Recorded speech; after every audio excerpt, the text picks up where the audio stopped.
রোমদের সাথে মুসলমানদের জিহাদ হয়েছে। রাসূলুল্লাহ সাল্লাল্লাহু আলাইহি ওয়াসাল্লামের জামানায় প্রথমবার রোমদের সাথে মুসলমানদের যুদ্ধ হলো, কিন্তু সেই যুদ্ধে দুই পক্ষের মুখোমুখি হওয়া লাগে নাই। এর আগেই আল্লাহ রাব্বুল আলামিন কাফেরদের অন্তরে নবীজির ভীতি ঢুকায়া দিলেন। কাফেররা ভয়ে পালায় গেল, বিনা যুদ্ধে মুসলমানেরা জয়ী হয়ে গেল। খলিফাতুল মুসলিমিন হযরত ওমর রাদিয়াল্লাহু তাআলা আনহুর সময় তৎকালীন সবচাইতে ক্ষমতাধর রোম সাম্রাজ্য, রোমদের সাথে মুসলমানদের সরাসরি জিহাদ হয় প্রথম। যেহেতু এর আগে দুই পক্ষের মধ্যে মুখোমুখি কোনো যুদ্ধ হয় নাই, রোম সম্রাট তার গোয়েন্দা বাহিনীকে দিয়ে মুসলমান সেনাবাহিনীর খবরাখবর নিয়ে আসলো। সব খবরাখবর জানার পর রোম সম্রাট সেনাপ্রধানকে আদেশ করলো, শোনো, যুদ্ধের ফলাফল যা হোক, তোমার দায়িত্ব হলো কিছু জীবিত মুসলমান সৈন্য আমার কাছে আটক করে আনবা। কারণ রোম সম্রাট জানতে পেরেছে কাফেরদের বিরুদ্ধে, দুশমনের বিরুদ্ধে মুসলমানদের বিজয়ের কারণ তাদের সংখ্যা নয়, তাদের অস্ত্র নয়, বরং মুসলমানেরা সব যুদ্ধের মধ্যে সংখ্যায় কম, সমরস্ত্রের দিক দিয়ে দুর্বল, কিন্তু তাদের যুদ্ধের ময়দানে জয়ের অন্যতম কারণ হলো তাদের ঈমান। রোম সম্রাট ঈমানের পরীক্ষা নিবে। ঘটনাক্রমে মুসলমানদের একটা দল আটকা পড়ে গেল। রোম সম্রাটের আদেশ, সেনাপ্রধান তাদেরকে রাজধানীতে পাঠায়া দিল। বাদশার কাছে খবর দেওয়া হলো, বাদশা নামদার, মুসলমানদের একটা দল আমাদের হাতে আটক। বাদশাহ বলেন, আগামী দিন সকালবেলায় আমার কাছে হাজির করবা। বাদশার আদেশ, পরের দিন সকালবেলায় আটককৃত মুসলিম সৈন্যদেরকে বাদশার সামনে হাজির করা হলো। মুসলমানদের আটককৃত দলকে বাদশার সামনে হাজির করা হলো। প্রত্যেকটা সেনাবাহিনীর যুদ্ধের ময়দানের পোশাকটা আলাদা থাকে, এমনি সময়ের পোশাক আলাদা থাকে। তৎকালীন সময়েও যখন মানুষ যুদ্ধে যাইত, লৌহ বর্ম তাদের গায়ের মধ্যে থাকতো, পায়ের মধ্যে মোটা চামড়ার জুতা থাকতো, মাথার মধ্যে লোহার টুপি থাকতো, সেনাবাহিনীর পোশাক, যুদ্ধের ময়দানের পোশাক। কিন্তু মুসলমান যাদেরকে আটক করা হয়েছে তাদের গায়ের মধ্যে লৌহ বর্ম নাই, মাথার মধ্যে লোহার টুপি নাই, পায়ে মোটা চামড়ার জুতা নাই, কারো পা খালি, কারো গায়ে ছেঁড়া জামা, উস্কো খুস্কো দাড়ি চুল, এগুলাকে দেখে বোঝা যায় না এরা যুদ্ধের ময়দানে এসেছে। যাই হোক, এইবার বাদশাহ তাদেরকে প্রশ্ন করতেছে, জিজ্ঞাসা করতেছে, তোমাদের এই দলের লিডার কে, নেতা কে, আমির কে? যুবক একজন দাঁড়িয়ে বলে, আমি হলাম এই দলের আমির। নাম কি তোমার? বলে, আমার নাম হলো আব্দুল্লাহ ইবনে হুযাফা। আমার নাম আব্দুল্লাহ ইবনে হুযাফা। যুবক মানুষ, আব্দুল্লাহ ইবনে হুযাফা। বাদশাহ ডাক দিয়ে বলে, ও আব্দুল্লাহ, তুমি আমার কাছে আসো, তুমি আমার পাশে এসে বসো। সব দরবারের মানুষেরা অবাক, কি ব্যাপার? শত্রুকে তো আমরা চিন্তা করেছি হত্যা করার আদেশ করবে, এ দেখি শত্রুরে মুস্কি হাসি দিয়ে কাছে ডেকে নিয়ে বসায়। বাদশার মাথাটা কি পাগল হয়ে গেল নাকি? এইবার আব্দুল্লাহ ইবনে হুযাফা বাদশার পাশে এসে বসলো। বাদশার উদ্দেশ্য হলো মুমিনের ঈমানের পরীক্ষা নিবে। আব্দুল্লাহ ইবনে হুযাফাকে বাদশাহ বলে, আব্দুল্লাহ, তোমাকে দেখার পর তোমার প্রতি আমার ভালোবাসা জাগ্রত হয়ে গেছে। আব্দুল্লাহ, আমি তোমারে মহব্বত করতে চাই, ভালোবাসতে চাই, তবে তোমার আমার মধ্যে একটা জিনিস অন্তরায় হয়ে দাঁড়ায় গেছে, বাধা হয়ে দাঁড়ায় গেছে। আমি খ্রিস্টান, তুমি হলা মুসলিম। ও আব্দুল্লাহ, তুমি যদি আমার ভালোবাসা পেতে চাও তাহলে ইসলাম বাদ দিয়ে তুমি খ্রিস্ট ধর্ম গ্রহণ করো। আব্দুল্লাহ ইবনে হুযাফাকে অফার দেওয়া হচ্ছে, খ্রিস্ট ধর্ম গ্রহণ করো, আমার ভালোবাসা পাইবা। শুধু আমার ভালোবাসা পাইবা তা নয়, আমি তোমাকে মুক্ত করে দিব, চিন্তা করো না। আমার কথা যদি তুমি মেনে নাও, শুধু মুক্তি পেয়ে যাবা তা নয়, আমার ঘরে সুন্দরী ষোড়শী যুবতী একটা কন্যা আছে। আমার এই একমাত্র সুন্দরী কন্যাকে তোমার সাথে বিবাহ দিয়ে দেওয়া হবে। বিবাহের দিন আমার বিশাল রোম সাম্রাজ্যের অর্ধেক সম্পদ তোমার নামে লিখে দেওয়া হবে। বাকি অর্ধেকের মালিক তুমি আমার মৃত্যুর পরে হইবা। তুমি হয়ে যাবা বিশাল রোম সাম্রাজ্যের একচ্ছত্র অধিপতি। তৎকালীন রোম সাম্রাজ্যের পরিধি ভারতীয় উপমহাদেশের চাইতে বড়। এত বিশাল সাম্রাজ্যের একচ্ছত্র অধিপতি হয়ে যাওয়া কত বড় লোভনীয় অফার। বলেন তো, আপনার কাছে যেই জিনিসটা সবচাইতে প্রিয়, কেউ যদি আপনার প্রিয় জিনিসটা আপনার কাছে চায় এমন জিনিসের বিনিময়ে যেটাকে আপনি সবচাইতে ঘৃণা করেন, বলেন তো ঘৃণার জিনিস দিয়ে যদি সবচাইতে প্রিয় জিনিস নিতে চায়, দিবেন নাকি? বরং তার উপরে গরম হয়ে যাওয়াটাই স্বাভাবিক। সাহাবাদের কাছে সবচাইতে প্রিয় সম্পদ, দামি সম্পদ ছিল ঈমান। সবচাইতে প্রিয় সম্পদ ছিল ঈমান, দামি সম্পদ ছিল ঈমান। সেই দামি সম্পদকে চায়, কুফরি গ্রহণ করে দামি সম্পদকে নিতে চায়, কুফরির বিনিময়ে ঈমানকে নিতে চায়। তারা দুনিয়া ছেড়ে ঈমানকে গ্রহণ করেছে, সেই দুনিয়ার বিনিময়ে আবার ঈমানকে বিক্রয় করে দিতে বলে। আব্দুল্লাহ ইবনে হুযাফা ওর কথা শুনতেছে আর রাগ হয়ে যাচ্ছে। বসে আছে আব্দুল্লাহ ইবনে হুযাফা, শরীরের রক্ত গরম হয়ে গেছে, শরীর দিয়ে ঘাম বেরোয়, রাগে ক্ষোভে চোখ দুটা রক্তবর্ণ হয়ে গেছে। বাদশার কথা শেষ হওয়ার সাথে সাথে বসে থাকা আব্দুল্লাহ ইবনে হুযাফা দাঁড়ায় গেছে রাগে। বাদশার দিকে ফিরে ঈমানি আওয়াজ তুলে বলে, রোমের কুকুর, তুই কি দুনিয়ার বিনিময়ে আমার ঈমান কিনতে চাস? তুই শুনে রাখ, এ তো তোর সামান্য রোম সাম্রাজ্য। তুই যদি আমাকে তামাম দুনিয়ার মালিকও বানায় দেস, আমি আবদুল্লাহ আমার ঈমান তোর কাছে বিক্রয় করব না। যেই দৃশ্য মানুষ কখনো দেখে নাই, সেটা যদি মানুষ দেখে হতবাক হয়ে যায়, হতবাক। যেটা সে কল্পনাও করতে পারে নাই, এমন কিছু জিনিস যদি সামনে আসে, মানুষ কি হয়ে যায়? হতবাক হয়ে যায়, থান্ডার্ড হয়ে যায়, কিংকর্তব্য বিমূঢ় হয়ে যায়। আর কি দেখলাম, এটা তো কল্পনাও করিনি। তা যাই হোক, আমি আপনাদের খেদমতে পবিত্র কোরআনুল কারীমের সূরা বাকারা থেকে 3টা আয়াত ও রাসূল আকরাম সাল্লাল্লাহু আলাইহি ওয়াসাল্লামের অগণিত হাদিস থেকে একটা হাদিস পাঠ করেছি। আল্লাহ তাআলার কাছে তৌফিক চাই, আল্লাহ তাআলা অল্প সময়ে কিছু কথা আমাকে আপনাদের খেদমতে পেশ করার তৌফিক দান করেন, যে কথাগুলো আমাদের সবার দুনিয়া এবং আখিরাতের জন্য কল্যাণকর হয়। আল্লাহ সুবহানাহু ওয়া তাআলা আমাদেরকে দুনিয়াতে পাঠিয়েছেন।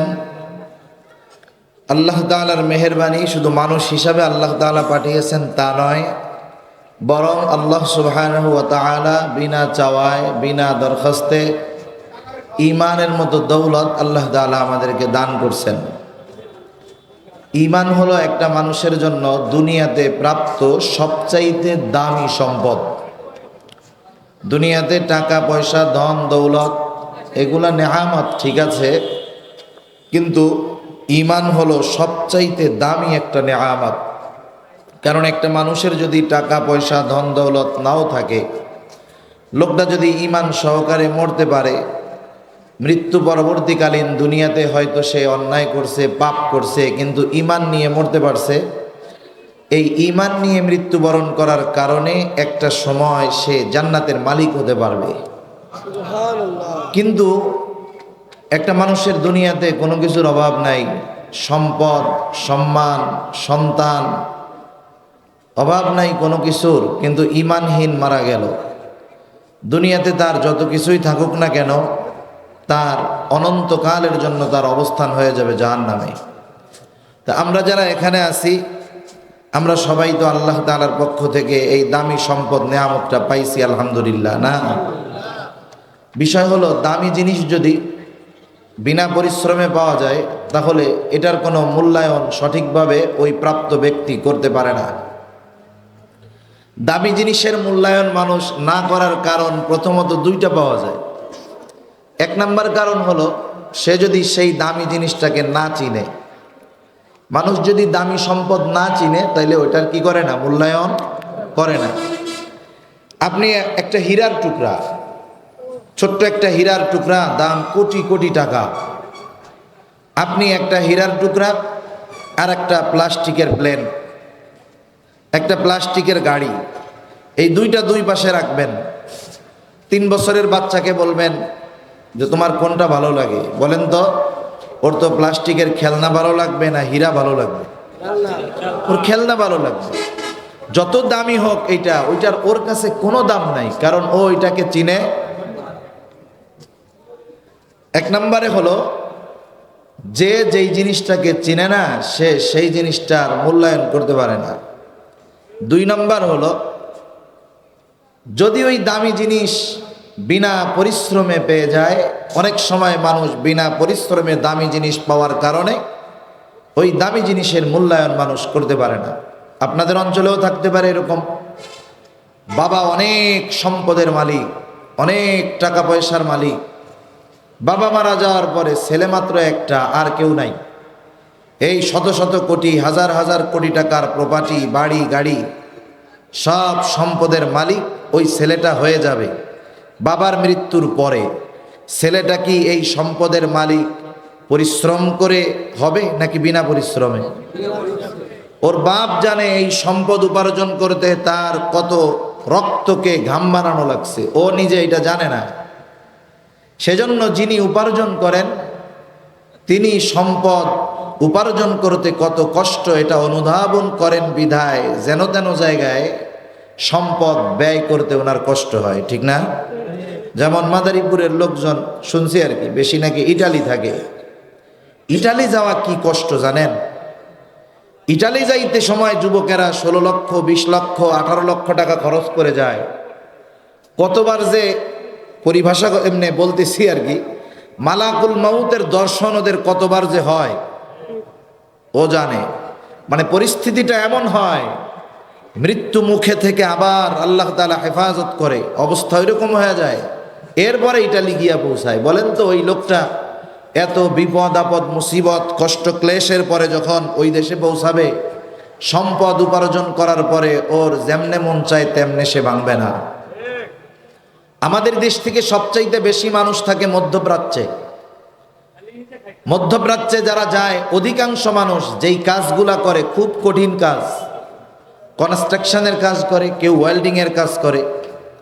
বাংলাদেশে থাইকা 33-34 ডিগ্রি গরম পড়লে আমাদের নাভিশ্বাস উঠে যায়, আর ওই দেশে যখন 50 ডিগ্রি গরমের মধ্যে বিশাল উঁচু উঁচু বিল্ডিং এর মধ্যে কাজ করে, জীবনের ঝুঁকি নিয়ে কাজ করে, মাস শেষে বাড়িতে টাকা পাঠায়, নিজে যা খাক আর না খাক, ওই টাকা দিয়ে শুধুমাত্র যে তার পরিবার উপকৃত হয় তা না, এ দেশ জাতীয় উপকৃত হয়, ঠিক কিনা বলেন?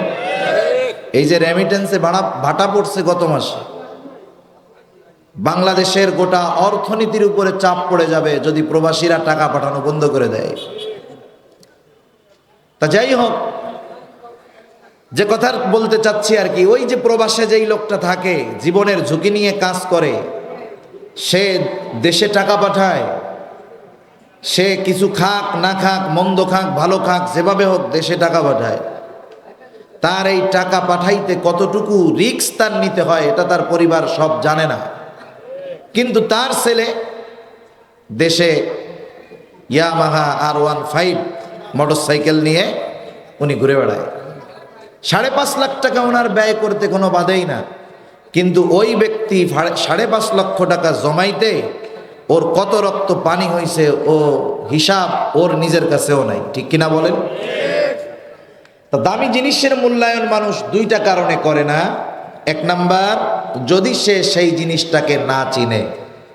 2 নাম্বার, যদি ওই দামি জিনিসটা বিনা পরিশ্রমে অর্জিত হয়, এই কারণেও অনেক সময় দামি জিনিসের মূল্যায়ন করে না। আল্লাহ সুবহানাহু ওয়া তাআলা আমাদেরকে এমন দামি এক সম্পদ নেয়ামত ঈমান দিয়েছেন, দামি জিনিসের মূল্যায়ন যথাসময়ে না করলে যখন হাতছাড়া হয়ে যায় তখন আফসোস করলে পাওয়া যায় না। আফসোস করলে পাওয়া যায় না। মুরব্বীরা গল্প শুনাইছে আর কি, একটা গল্প বলি আপনাদের। এক জেলে নদীতে গেছে মাছ মারতে, ওর কাম হইল ডেলি মাছ মারা আর প্রতিদিন বাজারে বিক্রয় করে বাড়িতে সদাইপাতি কিনে নিয়ে যাওয়া। ডেলি ডেলি মাছ মারে, ডেলি ডেলি বিক্রয় করে আর বাড়িতে খাবারের বন্দোবস্ত হয়। প্রতিদিন কারণে সে আজকেও নদীতে গেছে, জাল মারে নদীর মধ্যে, মাছ ওঠে না। অন্যান্য দিন জোহরের সময় বেচা কিনা বাড়ি চলে যায়, আজকে জোহরে রক্ত হয়ে যায়, মাছ জালে আর বাঁধে না। ও চিন্তা করতেছে, আল্লাহ মাছ যদি না পাই তাইলে বাড়ির লোকের না খায়া থাকা লাগবে। এইবার সে শেষবারের মতো নদীর মধ্যে জাল মারছে, একটু টাইট টাইট লাগছে আর কি। এতক্ষণ তো জাল টান দিলে উঠে আসছে, এখন যখন জোর জোর লাগছে, খুশি হবে না? জোর যা মনে হইতেছে 10 কেজি বা 15 কেজি ওজনের বল মাছ হবে। মনে মনে চিন্তা করতেছে, এতক্ষণ যে হতাশা, এই জোর বাদায় সব গেছে চলে।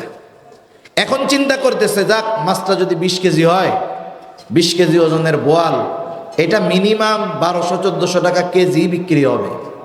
এতক্ষণ মাছ পাই নাই, তাতে কি, যে সাইজের একটা পাইতেছি, আগামী 1 মাস আর মাছ টাছ মারা লাগবে না।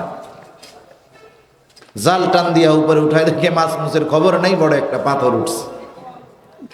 আরো মেজাজটা খারাপ হয়ে যাবে তখন। যাক, ওই পাথর মাথায় নিয়ে বাড়িতে চলে আসছে। আমাদের এলাকায় বলে, গ্রামে আগে মাটির ঘরে ওঠার জন্য ওই গাছের গুড়ি, ইট, পাথর ফালায় রাখত। কোন কোন জায়গায় উটা বলে, উটা ফালায় রাখছে ঘরের সামনে, শীতলা বোটে ময়লা পাথর ফালায় রাখছে।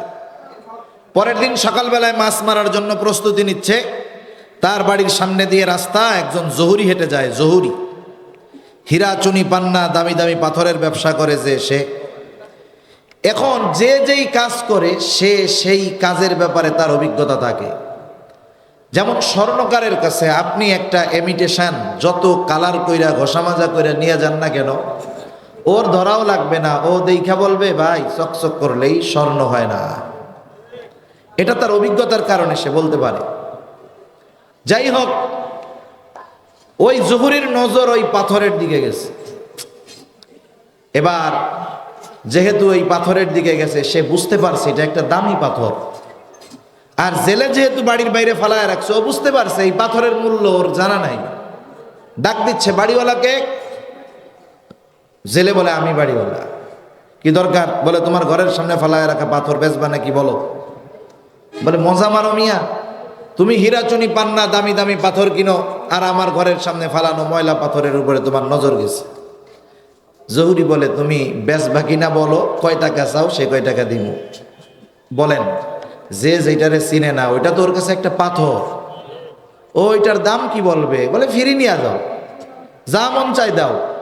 জহুরি ওরে কয়টা টাকা দিল। ও মনে মনে বলে, কি বলদের বলদ, যে পাথর আমি ঘরের বাইরে ফালায় রাখছি, গতকাল যদি মাছও পাইতাম এত টাকা বিক্রি হইতো না, পাথর বেচে ভালো হইতে হইল। ও খুশি। এবার জহুরি, লোকজন জমে গেছে যে জহুরি কিনবে দামি পাথর, এই ময়লা পাথর কিনে কেন, থৈলার মধ্যে ভরছে।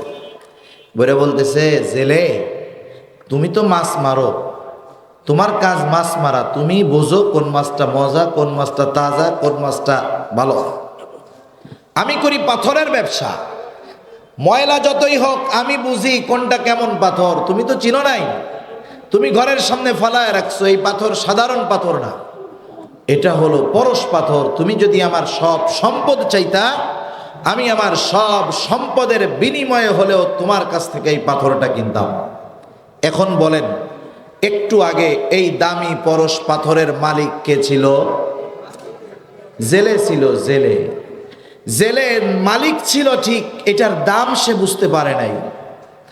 দাম সে বুঝতে পেরেছে তখন, মালিকানা তার নাই যখন। মালিকানা নাই, এখন বুঝতে পারছে কেমন দাম। এখন বলেন, এখন যদি দেয়ালের সাথে মাথা ঢুকায় আর বলে কি করলাম কি করলাম, কাজ হবে? আরে ঈমান কত দামি সম্পদ, এখন মালিক আছি বুঝতেছি না। চোখ দুটো যখন বন্ধ হবে দাম বোঝা যাবে, কিন্তু কিছু করার উপায় থাকবে না। সেজন্য দামি সম্পদ আল্লাহ তাআলা আমাদের দান করছেন। এই সম্পদটা দিয়ে আল্লাহ তাআলা আবার মাঝে মধ্যে আমাদের পরীক্ষা নেন যে আমাদের ঈমানের অবস্থাটা কি, ঈমানের হালত কি, ঈমানের অবস্থা কি, আল্লাহ তাআলা পরীক্ষা করেন। আল্লাহ তাআলা বলেন, হাসিবান নাস আইয়াকুলু আমান্না ওয়া হুম লা ইফতানুন। মানুষকে এটা মনে করে নাকি তারা বলবে আমরা ঈমান এনেছি আর তারা পরীক্ষার সম্মুখীন হবে না? এটা হতেই পারে না। যারা বলবে আমি ঈমান এনেছি, অবশ্যই অবশ্যই তাদেরকে ঈমানের পরীক্ষা দেওয়া লাগবে। আল্লাহ সুবহানাহু ওয়া তাআলা পরীক্ষা নেবেন। কিন্তু আল্লাহ তাআলা কত মেহেরবান, কত দয়ালু। শুধু পরীক্ষা নিবেন এতটুকু বললেই যথেষ্ট ছিল, বরং সাথে সাথে আল্লাহ তাআলা পরীক্ষা কোন কোন বিষয়ে নিবেন, আমি যে আয়াতগুলো আপনাদের খেদমতে তিলাওয়াত করেছি, উক্ত আয়াতের প্রথম আয়াতের মধ্যে আল্লাহ তাআলা পরীক্ষার সাজেশন আমাদেরকে জানায় দিয়েছেন। আল্লাহ তাআলা কোন কোন বিষয়ে পরীক্ষা নিবেন, এই আয়াতে কারিমায় 5টা বিষয়ের পরীক্ষার কথা আল্লাহ তাআলা বলছেন। কয়টা বিষয়? 5টা বিষয়। আল্লাহ তাআলা বলেন, ওয়ালা নাবলুওয়ান্নাকুম বিশাইইম মিনাল খাউফি ওয়াল জু'i ওয়া নাকসিম মিনাল আমওয়াল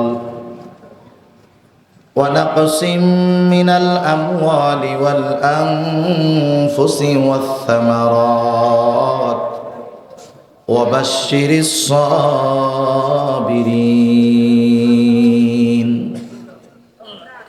আল্লাহ রাব্বুল আলামিন বলেন, ওয়ালা নাবলুওয়ান্নাকুম, আমি অবশ্যই তোমাদের পরীক্ষা নিব। 2টা তাকিদ যোগ করে আল্লাহ তাআলা বলেন, অবশ্যই পরীক্ষা নিব।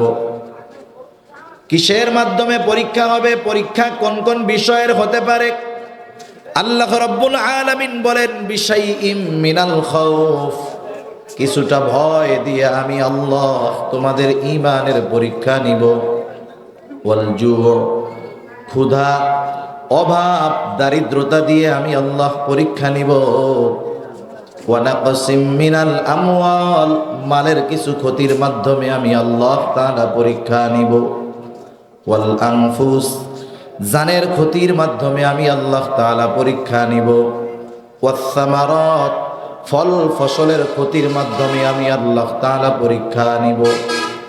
এই আয়াতে আল্লাহ রাব্বুল আলামিন 5টি বিষয়ের পরীক্ষার কথা বলেছেন। সচরাচর অনেকে এই 5 বিষয়ের পরীক্ষার সম্মুখীন হয়, কেউ বা কোনোটা 1টা 2টা কম হয়, কিন্তু অধিকাংশ মানুষ এই 5 বিষয়ের যে কোনো একটাতে না একটাতে আল্লাহ তাআলার পরীক্ষার সম্মুখীন হওয়াই লাগে। আল্লাহ রাব্বুল আলামিন 1 নম্বরে বললেন, ভয় দিয়ে পরীক্ষা নেওয়া হবে। আল্লাহ তাআলা পরীক্ষা নিবেন যে দুনিয়ার কোনো ভীতির ভয়ের সামনে পড়ে আমরা আমাদের ঈমানকে হারায় ফেলি কিনা। এই পরীক্ষা আজকে থেকে আল্লাহ তাআলা নেন, বিষয়টা এমন নয়, বরং অতীতের মানুষেরা অনেক বড় বড় ভীতির পরীক্ষার সম্মুখীন হয়েছেন। তাদের জীবন নাশের হুমকি দেওয়া হয়েছে, লোভ দেওয়া হয়েছে, ভয় দেওয়া হয়েছে। এই ভয়কে তোয়াক্কা না করে তারা ঈমানের উপরে অটল থেকেছেন। যার কারণে সাহাবায়ে কেরামের জীবনের দিকে আমরা যদি তাকাই, অধিকাংশ সাহাবী জীবনের বড় বড় পরীক্ষার সম্মুখীন হয়েছেন, ভীতির ভয়ের হুমকির সম্মুখীন হয়েছেন, জীবনও দিয়ে দিয়েছেন, তবু তারা ঈমান থেকে 1 চুল তারা বিচ্যুত হন নাই। সাহাবায়ে কেরামের অনেক ঘটনা পাওয়া যাবে। রোমদের সাথে মুসলমানদের জিহাদ হয়েছে। রাসূলুল্লাহ সাল্লাল্লাহু আলাইহি ওয়াসাল্লামের জামানায় প্রথমবার রোমদের সাথে মুসলমানদের যুদ্ধ হলো, কিন্তু সেই যুদ্ধে 2 পক্ষের মুখোমুখি হওয়া লাগে নাই। এর আগেই আল্লাহ রাব্বুল আলামিন কাফেরদের অন্তরে নবীজির ভীতি ঢুকায়া দিলেন। কাফেররা ভয়ে পালায় গেল, বিনা যুদ্ধে মুসলমানেরা জয়ী হয়ে গেল। খলিফাতুল মুসলিমিন হযরত ওমর রাদিয়াল্লাহু তাআলা আনহুর সময় তৎকালীন সবচাইতে ক্ষমতাধর রোম সাম্রাজ্য, রোমদের সাথে মুসলমানদের সরাসরি জিহাদ হয় প্রথম। যেহেতু এর আগে 2 পক্ষের মধ্যে মুখোমুখি কোনো যুদ্ধ হয় নাই, রোম সম্রাট তার গোয়েন্দা বাহিনীকে দিয়ে মুসলমান সেনাবাহিনীর খবরাখবর নিয়ে আসলো। সব খবরাখবর জানার পর রোম সম্রাট সেনাপ্রধানকে আদেশ করলো, শোনো, যুদ্ধের ফলাফল যা হোক, তোমার দায়িত্ব হলো কিছু জীবিত মুসলমান সৈন্য আমার কাছে আটক করে আনবা। কারণ রোম সম্রাট জানতে পেরেছে কাফেরদের বিরুদ্ধে, দুশমনের বিরুদ্ধে মুসলমানদের বিজয়ের কারণ তাদের সংখ্যা নয়, তাদের অস্ত্র নয়, বরং মুসলমানেরা সব যুদ্ধের মধ্যে সংখ্যায় কম, সমরস্ত্রের দিক দিয়ে দুর্বল। কিন্তু তাদের যুদ্ধের ময়দানে জয়ের অন্যতম কারণ হলো তাদের ঈমান। রোম সম্রাট ঈমানের পরীক্ষা নিবে। ঘটনাক্রমে মুসলমানদের একটা দল আটকা পড়ে গেল। রোম সম্রাটের আদেশ, সেনাপ্রধান তাদেরকে রাজধানীতে পাঠায় দিল।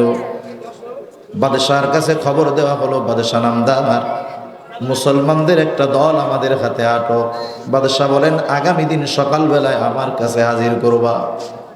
বাদশার আদেশ, পরের দিন সকালবেলায় আটককৃত মুসলিম সৈন্যদেরকে বাদশার সামনে হাজির করা হলো। মুসলমানদের আটককৃত দলকে বাদশার সামনে হাজির করা হলো। প্রত্যেকটা সেনাবাহিনীর যুদ্ধের ময়দানের পোশাকটা আলাদা থাকে, এমনি সময়ের পোশাক আলাদা থাকে। তৎকালীন সময়েও যখন মানুষ যুদ্ধে যাইতো, লৌহ বর্ম তাদের গায়ের মধ্যে থাকতো, পায়ের মধ্যে মোটা চামড়ার জুতা থাকতো, মাথার মধ্যে লোহার টুপি থাকতো।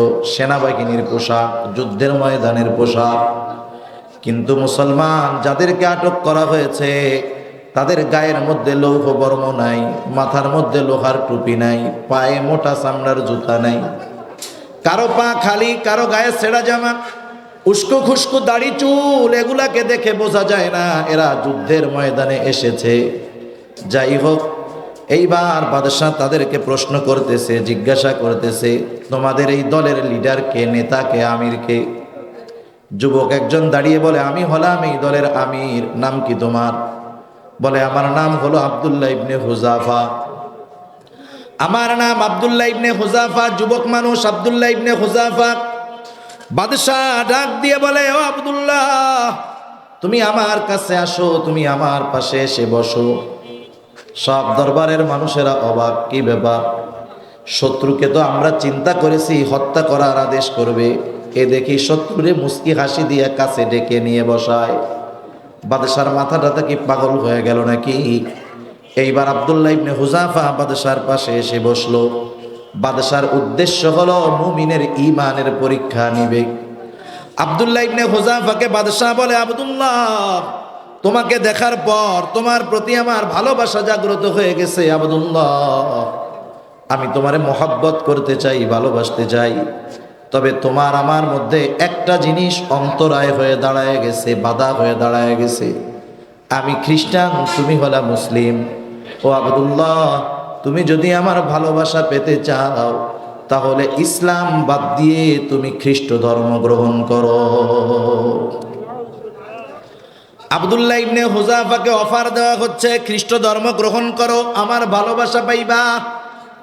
শুধু আমার ভালোবাসা পাইবা তা নয়, আমি তোমাকে মুক্ত করে দিব, চিন্তা করো না। আমার কথা যদি তুমি মেনে নাও, শুধু মুক্তি পেয়ে যাবা তা নয়, আমার ঘরে সুন্দরী ষোড়শী যুবতী একটা কন্যা আছে। আমার এই একমাত্র সুন্দরী কন্যাকে তোমার সাথে বিবাহ দিয়ে দেওয়া হবে। বিবাহের দিন আমার বিশাল রোম সাম্রাজ্যের অর্ধেক সম্পদ তোমার নামে লিখে দেওয়া হবে। বাকি অর্ধেকের মালিক তুমি আমার মৃত্যুর পরে হইবা। তুমি হয়ে যাবা বিশাল রোম সাম্রাজ্যের একচ্ছত্র অধিপতি। তৎকালীন রোম সাম্রাজ্যের পরিধি ভারতীয় উপমহাদেশের চাইতে বড়। এত বিশাল সাম্রাজ্যের একচ্ছত্র অধিপতি হয়ে যাওয়া কত বড় লোভনীয় অফার!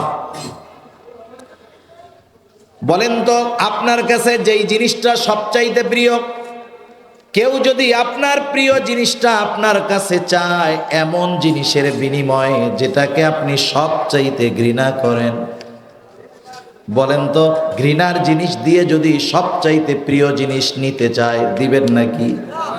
বরং তার উপরে গরম হয়ে যাওয়াটাই স্বাভাবিক। সাহাবাদের কাছে সবচাইতে প্রিয় সম্পদ, দামি সম্পদ ছিল ঈমান। সবচাইতে প্রিয় সম্পদ ছিল ঈমান, দামি সম্পদ ছিল ঈমান। সেই দামি সম্পদকে চায়, কুফরি গ্রহণ করে দামি সম্পদকে নিতে চায়, কুফরির বিনিময়ে ঈমানকে নিতে চায়। তারা দুনিয়া ছেড়ে ঈমানকে গ্রহণ করেছে, সেই দুনিয়ার বিনিময়ে আবার ঈমানকে বিক্রয় করে দিতে বলে। আব্দুল্লাহ ইবনে হুযাফা ওর কথা শুনতেছে আর রাগ হয়ে যাচ্ছে। বসে আছে আব্দুল্লাহ ইবনে হুযাফা, শরীরের রক্ত গরম হয়ে গেছে, শরীর দিয়ে ঘাম বেরোয়, রাগে ক্ষোভে চোখ দুটা রক্তবর্ণ হয়ে গেছে। বাদশার কথা শেষ হওয়ার সাথে সাথে বসে থাকা আব্দুল্লাহ ইবনে হুযাফা দাঁড়ায় গেছে রাগে। বাদশার দিকে ফিরে ঈমানি আওয়াজ তুলে বলে, রোমের কুকুর, তুই কি দুনিয়ার বিনিময়ে আমার ঈমান কিনতে চাস? তুই শুনে রাখ, এ তো তোর সামান্য রোম সাম্রাজ্য। তুই যদি আমাকে তামাম দুনিয়ার মালিকও বানায় দেস, আমি আবদুল্লাহ আমার ঈমান তোর কাছে বিক্রয় করব না। যেই দৃশ্য মানুষ কখনো দেখে নাই, সেটা যদি মানুষ দেখে হতবাক হয়ে যায়, হতবাক। যেটা সে কল্পনাও করতে পারে নাই, এমন কিছু জিনিস যদি সামনে আসে, মানুষ কি হয়ে যায়? হতবাক হয়ে যায়, থান্ডার্ড হয়ে যায়, কিংকর্তব্য বিমূঢ় হয়ে যায়। আর কি দেখলাম, এটা তো কল্পনাও করিনি। কেউ ধমক দেয়, এটা রোমের মানুষ কোনোদিন দেখে নাই। তার দিকে চোখ রাঙায় কেউ কথা বলে, এটা কেউ দেখে নাই। এই দৃশ্য যখন ঘটে গেছে, সবাই হতভম্ব হয়ে গেছে, হতবাক হয়ে গেছে। পিনপতন নীরবতা। বাদশাহ রাগে ক্ষোভে কিছু না বলে ভেতরে চলে গেল। এবার বাদশাহ ভেতর থেকে ফরমান জারি করলো, কত বড় সাহস, আমার কথা ফিরায় দেয়, আমার উপরে চোখ গরম। বাদশাহ কিন্তু খুব ঠান্ডা মাথার মানুষ, আদেশ করেন নাই যে ওরে কতল কইরা দে, বরং বললেন, ওর ঈমানের পরীক্ষা আমি নিয়ে ছাড়বো, ওকে জেলখানার মধ্যে আটকায় রাখ, খাবারও দিবি না, পানিও দিবি না। বাদশার আদেশ, জেলখানার মধ্যে আটকায় রাখা হলো, খাবারও নাই, পানিও নাই। ডাক্তারকে বলে রাখছে, ডাক্তার খোঁজ খবর রাখবি, যখন দেখবি খাবারের অভাবে অবস্থা বড় খারাপ, তখন আমার কাছে এসে খবরটা জানাবি। আব্দুল্লাহ ইবনে হুযাফাকে জেলখানার মধ্যে আটকায় রাখা হয়েছে, খাবারও নাই, পানিও নাই। 1 সপ্তাহ পার হয়ে গেছে। আমরা তো 2 বেলার জায়গায় 3 বেলা যদি না খেয়ে থাকি, একেবারে শরীরটা আর বিছানা থেকে ওঠেই না। আব্দুল্লাহ ইবনে হুযাফা খাবারও নাই, পানিও নাই, জেলখানার মধ্যে কাত হয়ে শুয়ে আছে। বাহির থেকে বোঝা যায় না মরে গেছে নাকি বেঁচে আছে। ডাক্তার ভেতরে ঢুইকা দেখে অবস্থা বড় খারাপ, শরীরের পালস কমে গেছে। বাদশার কাছে গিয়ে বলে, বাদশাহ, আব্দুল্লাহ ইবনে হুযাফাকে যদি খাবার না দেওয়া হয়, যে কোনো মুহূর্তে মারা যেতে পারে। বাদশাহ বলে, যাও, ওর জন্য খাবারের ব্যবস্থা করো, খাবার পানি নিয়ে যাও। তবে খাবার নিবা শুয়ারের গোস্ত, আর পানি নেবা মদ মেশানো পানি। হায়রে, বাদশাহ তো আহলে কিতাব ছিল, সে খুব ভালো মতো জানে খাবারের কারণে দৈহিক দুর্বলতা হয়, আর খাবার যদি হারাম হয় ঈমানি দুর্বলতা দেখা দেয়। কেউ যদি হারাম খায়, হারাম খাইয়া মোটা তাজা না দুষ্ট দুষ সুন্দর হইতে পারে, দৈহিক শক্তি হতে পারে, কিন্তু হারাম খাইলে ঈমানি শক্তি চলে যায়, ঈমানি নূর চলে যায়। আব্দুল্লাহ ইবনে হুযাফারে খাবার না দিয়া বানাইছে দৈহিক দুর্বল, আর হারাম খাওয়ায়া বানাইতে চায় ঈমানি দিক দিয়ে দুর্বল। বাদশাহ বলে দিছে, খাবারটা খাওয়ার আগে বইলা দিবা যে খাবার হলো এই খাবার। বাদশাহর আদেশ, খাবার নিয়ে আব্দুল্লাহ ইবনে হুযাফার কাছে ডাক্তার হাজির। আব্দুল্লাহ ইবনে হুযাফা খাবার গ্রহণ করবে। ইতিমধ্যে ডাক্তার বলে, আব্দুল্লাহ, এই খাবার কিন্তু শুকরের গোশত, আর পানি কিন্তু মদ মেশানো পানি, হারাম খাবার। এই কথা বলার সাথে সাথে বলেন তো, আব্দুল্লাহ ইবনে হুযাফা দৈহিক দিক দিয়ে দুর্বল, কিন্তু ঈমানের দিক দিয়ে দুর্বল নাকি? আরো জোরে বলেন, দুর্বল নাকি? একটা অবস্থা আছে মানুষের অবস্থা, যখন কারো ঈমানের পরীক্ষা হয়, ওই পরীক্ষার পরে যদি একটা ধাপ সে অতিক্রম করতে পারে, তখন তার মধ্যে আর ভয় থাকে না, চিন্তা থাকে না। পরবর্তী পরীক্ষা যত কঠোর হয়, তার ঈমান তত পাওয়ারফুল হয়ে যায়। প্রত্যেকটা মানুষের দৈনিক খিদা লাগার একটা টাইম আছে। চিকিৎসা বিজ্ঞানীরা বলে যে যেই সময় প্রতিদিন খাবার খায়, ঠিক ওই সময় তার পাকস্থলী হা কইরা থাকে এরকম খাওয়ার জন্য। ও যদি ওই দিন ওই সময়ে খাবার না খায়, একটু পরে পাকস্থলী মুখ বন্ধ কইরা কোণার মধ্যে বসে থাকে। এজন্য দেখবেন মানুষের যখন ক্ষুধা লাগে প্রচুর, ওই সময় সে যদি না খায় শুধু, এরপরে আরো 3 বেলা না খায় থাকতে পারবে, তার কোনো সমস্যা হবে না, খিদা মিটে যায়। ইমানের পরীক্ষার একটা স্তর আছে, ওই স্তর যদি পার করে ফেলাইতে পারে কেউ, এরপরে পরীক্ষা যত কঠোর হোক তার মধ্যে ভীতি থাকে না, তার মধ্যে ভয় থাকে না, ইমানের পাওয়ার আল্লাহ তখন আরো বাড়ায় দেয়। আব্দুল্লাহ ইবনে হুযাফা ইমানের দিক দিয়ে সবল, যদিও দৈহিক দিক দিয়ে দুর্বল, ইমানের একটা পাওয়ার আছে। ডাক্তার যখন এই কথা বলছে, খাবার হলো শুয়ারের গোশত আর মদ মেশানো পানি। আব্দুল্লাহ ইবনে হুযাফা একটু আগে কথা বলতে পারে না, কিন্তু যখন শুনছে শুয়ারের গোশত আর মদ মেশানো পানি আনছে খাবার হিসাবে, ইমানি আওয়াজে আব্দুল্লাহ ইবনে হুযাফা বলে, ডাক্তার এগুলা সরায় ফেল, আমার জীবন চলে যায় যাক, তবু আমি হারাম খাবার ঠোঁটে লাগাবো না। ডাক্তার নিয়ে চলে গেছে, বলে বাদশাহ অবস্থা, কোথায় দুর্বলতা, খাবারের অভাবে মারা যায় অবস্থা, কিন্তু মারা যাইতে রাজি, তবু হারাম খাবে না। বাদশাহ বলে, আগামী দিন সকাল বেলায় বড় ডেকসির মধ্যে কইরা তেল গরম দিবা। ডেকসি চিনেন না? খাজার ডেক চিনেন? হ্যাঁ, আমাদের দেশে অনেক জায়গায় আছে ডেক, ডেক বিশাল বড় বড় ডেক। আজমির শরীফে এমন এক ডেক আছে, ছবিতে অনেকে দেখে থাকবেন, ওইটার মধ্যে খিচুড়ি রান্না করে, এরপরে খিচুড়ি কোনো মতে বালতি টালতি দিয়ে উঠায়, যখন তলের দিকে চলে যায় চঙ্গু বাইয়া বাইয়া নিচের থেকে খিচুড়ি উঠানো লাগে। বিশাল বড় বড় ডেক আমাদের দেশেও কম নাই, আছে না? অত বড় না থাকলে ওর চাইতে একটু আছে তো, আছে ডেক। চট্টগ্রাম ওই অঞ্চলে গেলে দেখা যায়, ওরস মোবারক করবে, ওরস মোবারক বিশাল ড্যাগের উপরে লাল শালু দিয়া ফেলায় রাখছে, মানুষ যেন ওই জায়গায় টাকা পয়সা দেয় আর কি। যাই হোক, বিশাল ডেক্সির মধ্যে করে, ড্যাগের মধ্যে করে তেল গরম করার আদেশ করছে বাদশাহ। বাদশাহর আদেশ, বড় পাতিলার মধ্যে তেল গরম করা শুরু হয়ে গেল। গরম হয়ে তেল টকবক করতেছে। আব্দুল্লাহ ইবনে হুযাফাকে বাদশাহর সামনে হাজির করার আদেশ দেওয়া হলো। দুইজনের কাঁধে ভর করে আব্দুল্লাহ ইবনে হুযাফা বাদশাহর সামনে হাজির। এতটা দুর্বল, নিজে চলতে পারে না। বাদশাহর সামনে আব্দুল্লাহ ইবনে হুযাফা হাজির। এইবার ডান এক পাশে পাতিলে তেল গরম হয়ে গেছে, টকবক করতেছে। বাদশাহ বলে, আব্দুল্লাহ দেখো তেল গরম হয়ে গেছে, এখনো সময় আছে, আমার কথাগুলা মেনে নাও, বিনিময়ে তোমাকে যা দেওয়ার প্রতিশ্রুতি করা হয়েছে সব কিছু দেওয়া হবে। কিছু আছে কথাই বলা লাগে না, দেখাইলেই হয়, ঠিক না? বুঝাইতেছে যে তেল গরম হয়ে গেছে, কথা না মানলে সাইজ হয়ে যাওয়া। কিন্তু অনেক সময় আমরা একজনরে বলার উদ্দেশ্য, কিন্তু আর একজনরে বইলে তারে বুঝাই। মনে করেন, যেমন মাদ্রাসা, তো মাদ্রাসা দিয়েই উপমা দেই আর কি। মনে করেন মাদ্রাসায় 10 জন শিক্ষক আছে, 10 জন শিক্ষক আছে, কথার কথা, আমি এই মাদ্রাসার কথা বলতেছি না, এমনি বোঝানোর জন্য বলতেছি। মনে করেন একজন একটা কাজ করছে, যেই কাজটা পরিচালকের ভালো লাগে নাই, কাজটা আসলেও মন্দ, ভালো লাগে নাই। এবার 10 জনরে বসাইছে, 10 জনরে বসায় কি বলে জানেন? এই ধরনের কাজগুলো আমরা না করি, এই কাজটা কিন্তু খুব খারাপ, যদি কেউ করে তার ব্যাপারে কঠিন ব্যবস্থা নেওয়া হবে। বলা হয়েছে সবাইরে, উদ্দেশ্য কয়জন? এইখানে দেখানো হয়েছে, কিন্তু উদ্দেশ্যটা কি?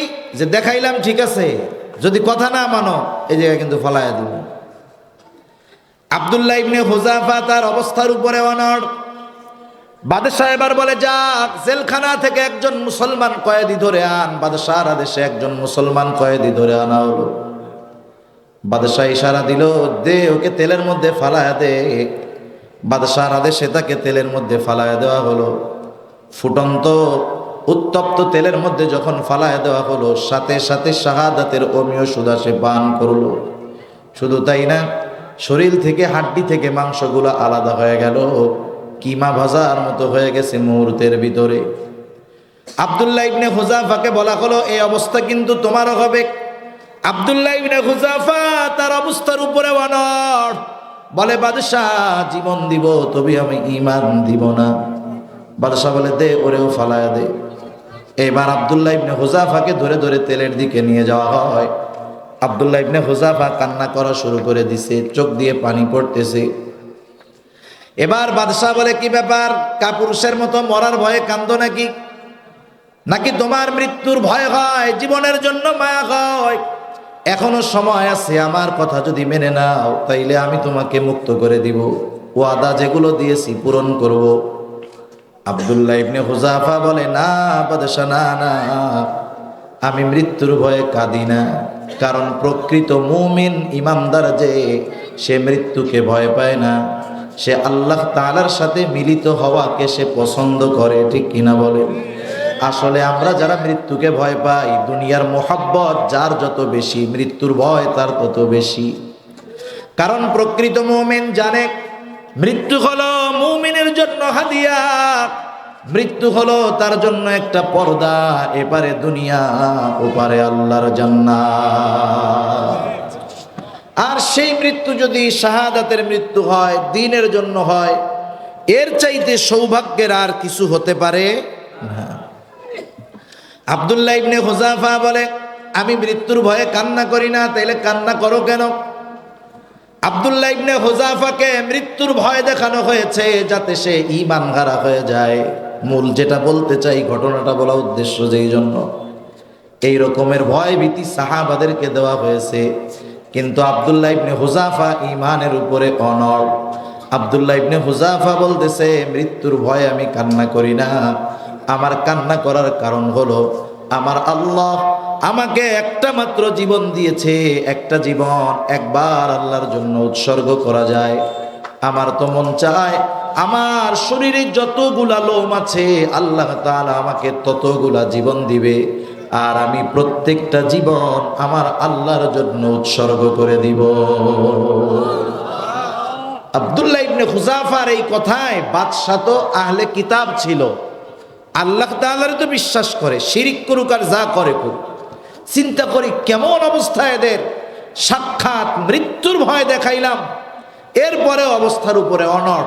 বলে, তোমার আমি ছাইড়া দিমু, একটা শর্ত হইবা। কি এক শর্ত? বলে, আরবদের প্রথা হইল কপালে চুম্বন করা, আমার একটা চুমা দাও, তাইলে তোমার আমি ছাইড়া দিব। আব্দুল্লাহ ইবনে হুযাফা চিন্তা করতেছে, এই চুমা ওরে আমি দিব, তবে আমার জীবনের বিনিময় নয়। বলতেছে, শোনো, চুমা দিতে পারি, শর্ত আছে, তোমার কারাগারে যত মুসলমান বন্দী আছে সবাইকে মুক্ত করে দিতে হবে। বলে, হ্যাঁ, শর্তে রাজি। এইবার আব্দুল্লাহ ইবনে হুযাফা অন্যান্য মুসলিমদের কারাগার থেকে মুক্ত হবে এই আশায়, এই নিয়তে বাদশার কপালে চুম্বন করলো। বাদশাহ এবার তাকে ছেড়ে দিল। জেলখানায় যারা ছিল সবাইকে ছেড়ে দেওয়া হলো। একটু আসেন আমরা পর্যালোচনা করি। ইমানদারকে ইমানের চূড়ান্ত ভয় যখন দেখানো হলো, ইমানের উপরে যখন অটল থাকলো, আব্দুল্লাহ ইবনে হুযাফা যদিও মৃত্যুর মুখোমুখি চলে যাওয়া লেগেছে, কিন্তু পরীক্ষায় সে পাস না ফেল। চিন্তা করে দেখেন, এই জন্য আমাদের জীবনেও ভয় ভীতির মাধ্যমে পরীক্ষা আসতে পারে। আমরাও যদি ওই পরীক্ষার উপরে টিকে থাকতে পারি, আশা করা যায় এর পরবর্তী ফলাফলটা অবশ্যই সুমিষ্টই হবে। সেজন্য আল্লাহ তাআলা জানায় দিয়েছেন, পরীক্ষা নিব ভয় দিয়ে। এরপরে আল্লাহ রাব্বুল আলামিন বলেন, ওয়াল জু', ক্ষুধা, অভাব, দারিদ্রতার মাধ্যমে পরীক্ষা নেওয়া হবে। সেই জন্য আমরা অনেক সময় মনে করি টাকা পয়সা যাদের আছে তাদেরকেই মনে হয় আল্লাহ ভালোবাসে, গরিবদেরকে ভালোবাসে না। অধিকাংশ দিনদার, অধিকাংশ পয়গম্বরের জীবনীটা ছিল গরিবী হালাতে। এখন কি কেউ বলবে নাকি নবীরা একটু গরিবী হালতে ছিল, আল্লাহ মনে হয় কম ভালোবাসে? এ কথা বলার সুযোগ আছে? কোন না, সুযোগ নাই তো। সম্পদ থাকলেই আল্লাহ তাআলা তাকে ভালোবাসে, বিষয়টা এমন নয়। সম্পদের কারণে যদি ভালোবাসা আল্লাহ বেশি বাসতো, তাইলে কারুন হইতো আল্লাহ তাআলার সবচাইতে কাছের মানুষ। কারুন যখন দিন যায় আর খালি সম্পদের পাহাড় হয়, কারুনের বন্ধুরা খালি আফসোস করে, হায় রে, কারুন রে আল্লাহ তাআলা কি ভালোবাসে দেখ, কয়দিন না যাইতেই কত টাকার মালিক। দোস্তরা যখন এরকম কেউ হয়, বন্ধু বান্ধবের মধ্যে কেউ যখন অল্প সময়ে ধনী হয়ে যায়, অনেক বন্ধুরা আফসোস করে, দেখ অল্প দিনে কত ধনী হয়ে গেছে, আর আমাকে কপালটা মন্দ।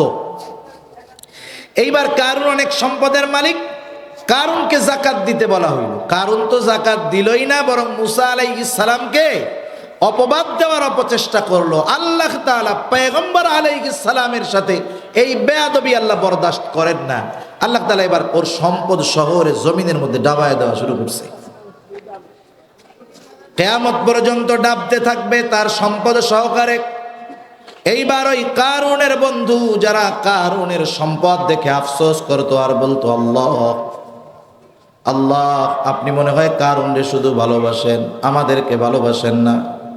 কারুন যখন সম্পদ সহ ডেবে গেল, এইবার কারুনের গরিব বন্ধুরা বলে, আল্লাহ আসলে আপনি আমাকেও ভালোবাসেন, ওরে ভালোবাসেন না। কারণ ওর মতো সম্পদ যদি আমাদেরকে দিতেন, আমরাও হয়তো অবাধ্য হয়ে যাইতাম। যে কথার জন্য বললাম যে সম্পদ থাকলেই যে আল্লাহ তাআলা ভালোবাসে বিষয়টা এমন নয়, সম্পদ না থাকলে যে আল্লাহ তাআলা ভালোবাসে এমনটা নয়, বরং আল্লাহ তাআলা সম্পদ না দিয়ে যেমন পরীক্ষা নেন, সম্পদ দিয়েও আল্লাহ তাআলা পরীক্ষা নেয়। কিন্তু সম্পদ দিয়া যেই পরীক্ষা নেয় ওইটারে আমরা মনে করি যে আল্লাহ নেয়ামত দিয়া বইরা দিছে আমাগো। সম্পদ দিলে এটারে আমরা পরীক্ষাই মনে করি না, শুধু অভাব দিলে মনে করি যে এটা আমাদের জন্য পরীক্ষা। এটা যারা মনে করি এটা ভুল ধারণা। আল্লাহ তাআলা কোরআনুল কারীমের মধ্যে বলেন, ইন্নামা আমওয়ালুকুম ওয়া আওলাদুকুম ফিতনা, নিশ্চয়ই সম্পদ সন্তান এটা ফিতনা, এটা তোমাদের জন্য পরীক্ষা। কিন্তু আমার যদি টাকা পয়সার মালিক আল্লাহ অনেক বানায় দেয়, আমি এটাকে শুধু নেয়ামত মনে করি কিন্তু পরীক্ষা মনে করি না। যদি আমার অভাব দেয়, আমি মনে করি যে আমি পরীক্ষার মধ্যে পড়ে গেছি, কিন্তু ওই অভাবটাও আমার জন্য নেয়ামত হতে পারে কি পারে না? পারে। এজন্য আল্লাহ রাব্বুল আলামিন মাঝে মধ্যে অভাব দারিদ্রতা দিয়ে পরীক্ষা নেন। এরপরে আল্লাহ তাআলা বলেন, ওয়া নাকসিম মিনাল আমওয়াল, মালের ক্ষতির মাধ্যমে আল্লাহ তাআলা বান্দার পরীক্ষা নেয়।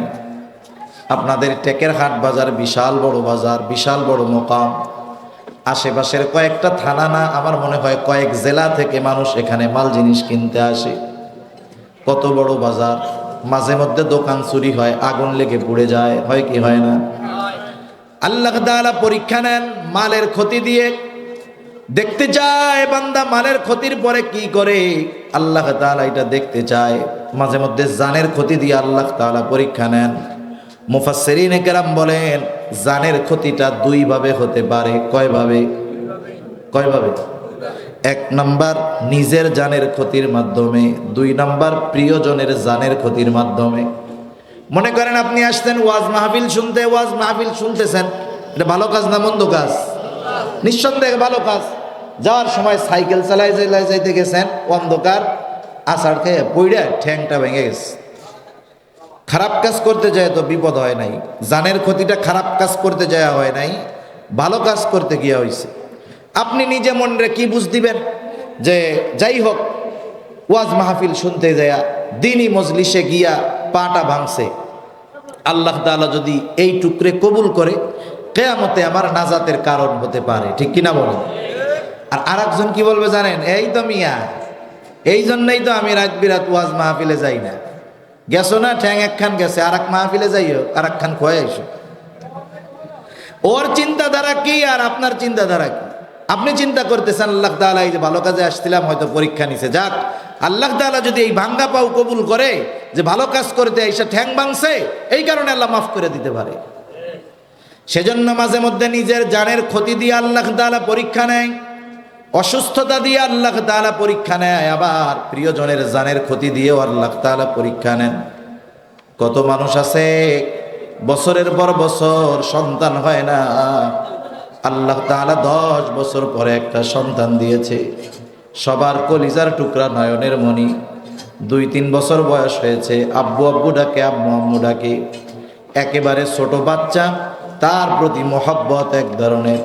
আর বাচ্চার যখন 3 বছর 4 বছর হয়, মহব্বতটা হয় আর এক ধরনের। কারণ ছোট বাচ্চা মার দুধ খায় আর শুয়ে থাকে আর কান্না করে, কিন্তু বাচ্চার যখন 3 বছর হয়ে যায়, বাবার পেছনে পেছনে লেগে থাকে, একটু পর পর আব্বু আম্মু ডাকে। ঠিক কিনা বলেন? অনেক মানুষ দুনিয়ায় আছে 10-12 বছর পর আল্লাহ তাআলা একটা সন্তান দিয়েছে, আবার ওই সন্তানটাকে আল্লাহ তাআলা নিয়েও যায়। যারা মুমিন বান্দা এরা বলে, আল্লাহ 10 বছর সন্তান ছিল না, আপনি দিয়েছেন, আবার আপনি নিয়ে গেছেন।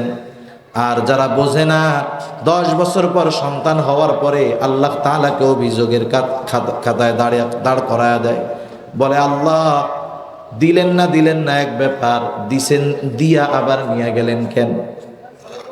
দুই কথার মধ্যে তফাৎ আছে না? একজন বলছে আল্লাহ আপনি দেন নাই, আপনি দিয়েছিলেন আবার নিয়ে গেছেন। আর একজনকে আল্লাহ দেন নাই দিয়ে আবার নিয়ে গেলেন কেন?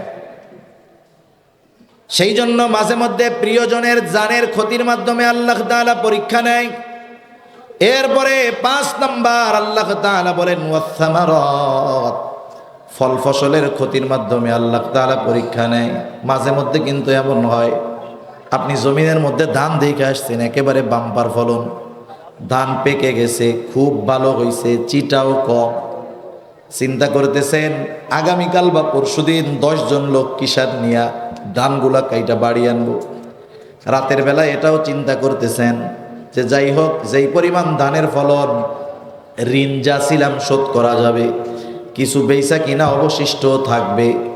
আপনি মনে মনে যখন এই চিন্তা করতেছেন, হঠাৎ আকাশের মধ্যে মেঘ ডাকা শুরু হয়ে গেছে, বৃষ্টি শুরু হয়ে গেছে। শুধু বৃষ্টি না, শিলা বৃষ্টি শুরু হয়ে গেল। পাকা ধানের উপরে যদি শিলা বৃষ্টি পড়ে, অবস্থা কি চিন্তা করে দেখেন। ধান খুঁজে পাওয়া যাবে না, খেড়ও শুয়ে পড়বে। এখন যদি মুমিন বান্দা হয়, সে বলবে আল্লাহ আপনি দিয়েছিলেন, আপনি নিয়ে গেছেন।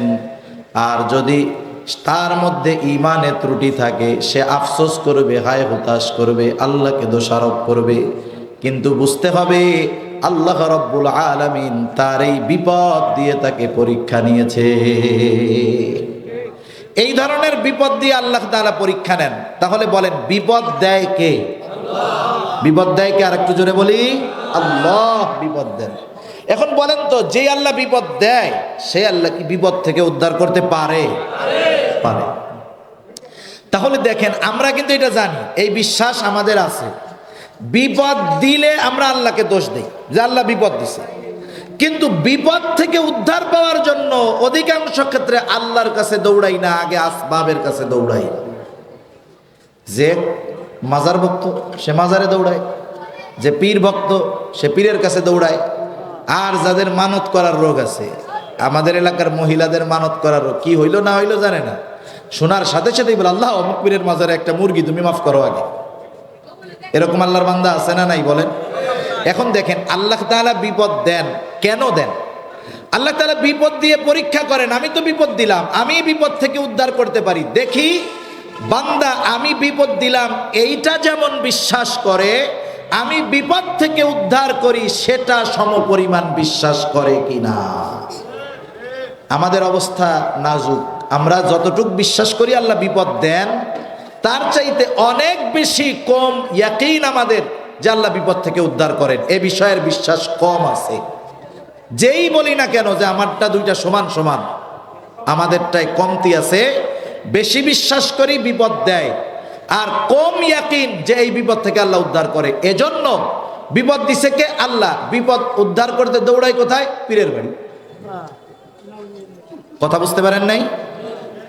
এখন বলেন, যে আল্লাহ বিপদ দিলেন সে আল্লাহ বিপদ উদ্ধার করতে পারে। কোন পদ্ধতিতে পারে? কত মেহেরবান আল্লাহ তাআলা। বিপদ দিয়ে পরীক্ষা নেন, আবার বলেও দেন এইভাবে কাজ করো, আমি বিপদ থেকে উদ্ধার করে দিব। সুবহানাল্লাহ। এখন যদি বিপদ আপদ আসে, আমাদের কি করণীয়? সাহায্য চাইব কার কাছে? আল্লাহ তাআলা সেই কথা কোরআনুল কারীমের মধ্যেই বলেন, ইয়া আইয়ুহাল্লাযীনা আমানুস্তাঈনু বিস-সাবরি ওয়াস-সালাহ ইন্নাল্লাহা মা'আস-সাবিরিন। আল্লাহ তাআলা বলেন, হে ঈমানদারেরা, ইস্তাঈনু, মানুষের সাহায্য তখন প্রয়োজন হয় যখন সে বিপদে পড়ে। আল্লাহ তাআলা বলেন, হে ঈমানদারেরা, তোমরা আমার কাছে সাহায্য চাও। ইস্তাঈনু, বিপদ আপদ মুসিবতে পড়েছো, আমার কাছে সাহায্য চাও। কিভাবে সাহায্য চাইবা? দুনিয়ার মানুষ যদি আর এক মানুষের কাছে সাহায্য চাইতে যায়, কত সিস্টেম, কত ওয়ে। আপনারা যদি আপনাদের মাননীয় এমপি মহোদয়ের কাছে সাহায্য চাইতে চান, কোনো বিষয়ে মন চাইলেই গিয়ে সাহায্য চাওয়া যায় না, সিস্টেম পদ্ধতি অনুযায়ী যাইতে হয়। আবার দেখেন 6 মাস পরে দেখা করার সুযোগ পাইলেন, ঢোকার সময় পিয়ন বলে 2 মিনিট টাইম। 6 মাস মেহনত কইরা দেখা করার সুযোগ পাইলেন, টাইম কয় মিনিট? 2 মিনিট। 2 মিনিটে তো আসসালামু আলাইকুম, কেমন আছেন, বসেন টসেন, এইতেই শেষ। আপনার প্রয়োজন বলার আর টাইম নেই, এর আগেই যান। আল্লাহ তাআলা বলে, বান্দা আমি আল্লাহর কাছে সাহায্য চাও, কোনো মাধ্যমের দরকার নাই। কিভাবে চাইবা? আল্লাহ তাআলা বলেন, বিসসাবরি ওয়াসসালাহ, সবর এবং সালাতের মাধ্যমে সাহায্য চাও, ধৈর্য আর নামাজের মাধ্যমে সাহায্য চাও। একটু খেয়াল দিয়ে শুনবেন। এখন প্রথমটা হলো ধৈর্য, ধৈর্য সবর। এখন সবর আবার কাকে বলে? সবরটা কোনভাবে করতে হবে বোঝার দরকার আছে না নাই? আমরা সবর বলতে বুঝি কি, হাতটা কাইটা গেছে, আমি খালি তাকায় তাকায় দেখবো আর কিছু কমু না, আল্লাহ ভালো করে দেন, ভালো করে দেন, এটা সবর না। কারণ অসুস্থ হলে চিকিৎসা করাতে হবে। রাসূলুল্লাহ সাল্লাল্লাহু আলাইহি ওয়াসাল্লাম বলেছেন, তোমরা অসুস্থ হলে চিকিৎসা গ্রহণ করো। আপনার কাইটা গেছে, আপনি দৌড় দিয়ে ডাক্তারের কাছে গেলেন। সবরের বহির্ভূত কর্ম এটা নয়। সবর হলো মানুষ যখন কোনো বিপদে পড়বে, ওই বিপদ থেকে বাঁচার জন্য দুনিয়ার বৈধ আসবাবের সাহায্য গ্রহণ করবে। এই পাশে এত কথা বলে, এগুলো কারা? সরান ওই জায়গা থেকে, সবগুলোরে সরান, সবগুলো সরান এগুলো।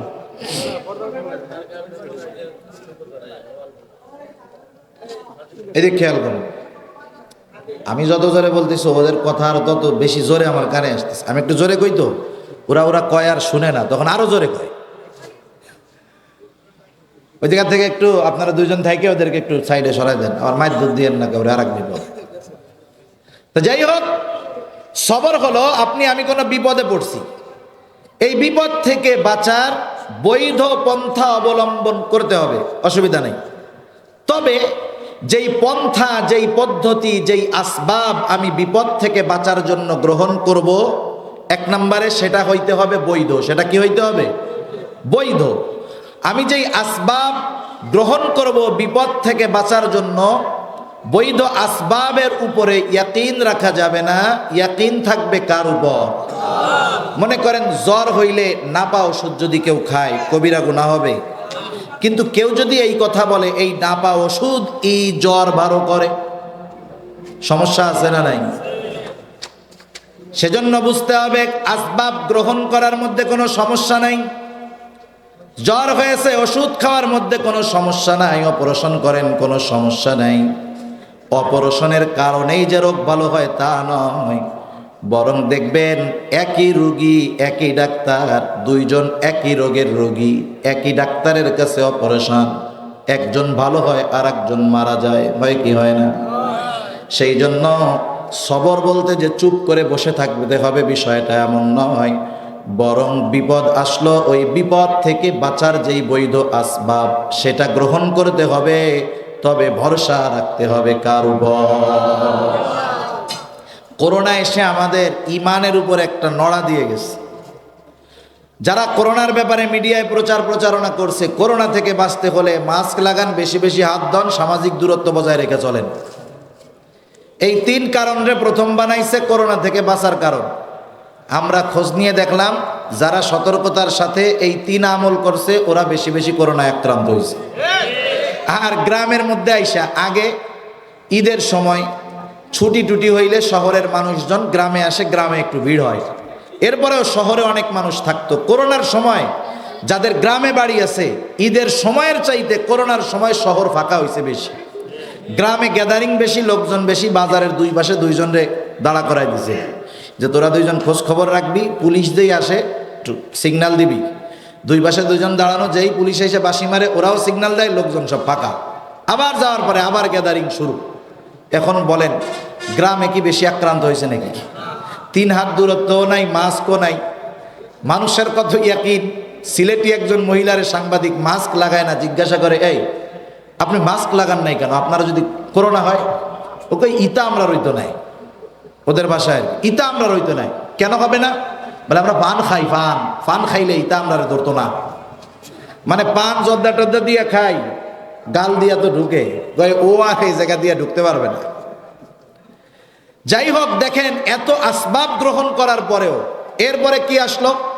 মাস্কেও কাজ হয় না, দূরত্বেও কাজ হয় না, হাত ধোয়ায়ও কাজ হয় না, বলে টিকা আসলে আর হবেই না। লাস্টের দিকে যাদের করোনা হয়েছে খোঁজ নিয়ে দেখা গেছে অধিকাংশ টিকা যারা নিছে তাদের হয়েছে। কিছু মানুষ এত ইয়াকিন রেখেছে এই টিকার উপরে যে ওর ঈমান নিয়ে প্রশ্ন আছে, ঠিক কিনা বলেন? সেজন্য দুনিয়ার বৈধ আসবাব গ্রহণ করেন, টিকা দিছেন, সমস্যা নাই। কিন্তু কেউ যদি মনে করে এই টিকাই আমাকে করোনা থেকে বাঁচাবে, ঈমানের মধ্যে সমস্যা আছে। বিষয়টা হবে একটা ব্যালেন্স। যেমন মনে করেন মাঝে মধ্যে ফরিদপুর মেডিকেলে মনে করেন আপনি গেছেন, রাতের বেলা মেডিকেলের হসপিটালের মসজিদ নামাজের জায়গা। আমাদের মতো যারা একটু নামাজ কালামি, ওরা যদি হসপিটালে রাত্র যাপন করতে হয় আগে খুঁজে মসজিদটা কোথায়, শুইয়া বৈশা গড়াগড়ি ওই জায়গায় চলে। আল্লাহর বান্দা মুরব্বী মসজিদের মধ্যে মনে করেন বসে আছে, শুয়ে আছে, কিন্তু যায় দেখেন রাত 2টোর সময় এক যুবক সুন্দর মতো নামাজে দাঁড়াইছে, আল্লাহ তাআলার কাছে দোয়া করতেছে। রাত যখন গভীর হয় আমাদের যুবকদের মোবাইলের আল্লাহ তাআলা এই 2 কর্মের মাধ্যমে যদি সাহায্য চায়, আল্লাহ তাআলা জানায় দিলেন সে তখন সাধারণ মুমিন না, সে তখন সবের মুমিন, সবের মুমিন। এবার আসেন আমার আলোচনার দিকে যাই, কষ্ট হইতেছে আপনাদের? আল্লাহ তাআলা এরপরে বলেন আমি তোমাদের অবশ্যই তোমাদের পরীক্ষা নিব, ভয়ের মাধ্যমে, ক্ষুধা অভাব দারিদ্রতার মাধ্যমে, মালের ক্ষতির মাধ্যমে, জানের ক্ষতির মাধ্যমে, ফল ফসলের ক্ষতির মাধ্যমে। এখন আল্লাহ তাআলা বলেন যারা এই পরীক্ষায় উত্তীর্ণ হয়ে যায়, আল্লাহ তাআলা বলেন বাশশিরিস সাবিরিন, যারা পরীক্ষায় উত্তীর্ণ হয়ে যায় তারা হলো সবের। আর আপনি ধৈর্য ধারণকারী এই সবেরদের সুসংবাদ জানায় দেন তথা জান্নাতের সুসংবাদ জানায় দেন। সবেরের জন্য কিসের সুসংবাদ? একটু জোরে কন, কিসের? আপনাদের ঘুম আসতেছে নাকি? একটু তাকবীর দেন তো, নারায়ে তাকবীর। আরো জোরে দেন, নারায়ে তাকবীর। মাশাআল্লাহ, আলহামদুলিল্লাহ। আপনি যদি 1টা পর্যন্ত থাকেন আমি থাকবো না, আপনারা যদি সারা রাত থাকেন আমি থাকবো না। আমার তো একটা লিমিট আছে, আমি তো ঘড়ির দিক তাকাইতেছি, বুঝেন নাই? আমারও একটা লিমিট আছে। আর আপনারা বসে আছেন, কেউ উঠা শুরু করলে একটু বুঝতাম যে এখন আর ভালো লাগতেছে না, আমি ওটা শেষ করে দিতাম। তা যেহেতু একটু শুনতেছেন, শীতও নাই গরমও নাই, আর বেশি সময়ও বলবো না, আর অল্প সময়, সর্বোচ্চ 20 মিনিট। আর কষ্ট হবে না তো ইনশাআল্লাহ?